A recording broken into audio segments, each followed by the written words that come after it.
Le du Cameroun. Les gars, j'ai regardé le sujet, le niveau il est démentiel, mais c'est pas possible. Les Camerounais, vous êtes fous en fait. Exercice 1, les gars, pour réveiller le candidat, on te donne un mélange de probabilités et d'équations différentielles de second ordre, hein, je précise. Donc le but, c'est de montrer que la probabilité pour que ton équation admette deux solutions distinctes, c'est 29 sur 36. Donc A et B, les paramètres en fait, sont les numéros de tirage avec remise. Il faut faire attention. L'exo là, il est fait pour te faire réfléchir. Il est intéressant surtout la deuxième question.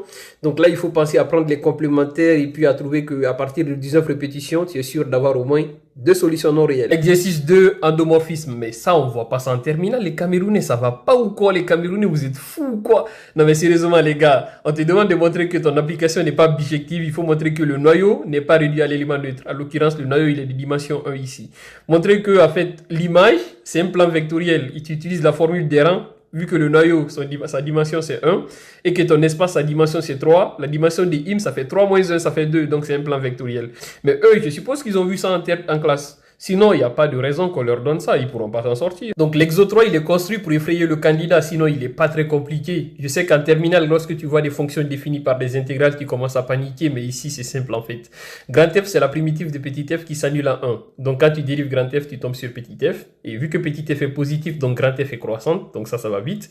Tu montes ta petite inégalité, tu trouves ton encadrement, tu fais une intégration par partie. Ok, ça c'est du calcul, tu sais le faire.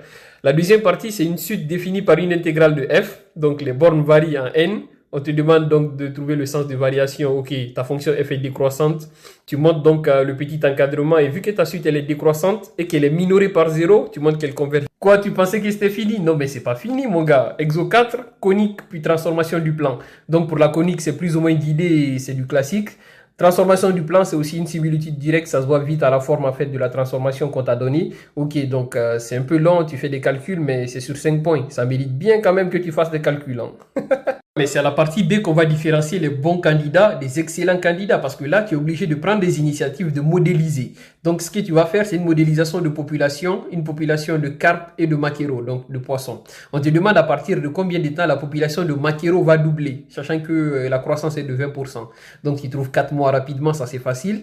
Par contre, la population de carpes est modélisé par une loi continue. Donc, tu modélises, tu calcules et tu trouves qu'en fait, à partir de 34 mois, la population de carpes va doubler. Le sujet, il était non seulement long, compliqué avec des notions un peu hors programme, hors terminal. Non, mais les Camerounais, je comprends pourquoi vous êtes aussi bons dans les matières scientifiques. Ça commence depuis la terminale. Non, chapeau à vous, les gars. Le sujet, il est coriace, il est dur. Mais dites-moi s'il y a des gens qui arrivent à avoir 20 dans ce sujet. Parce que moi, le sujet que je viens de voir là, pour 4 heures, c'est compliqué d'avoir 20 ans.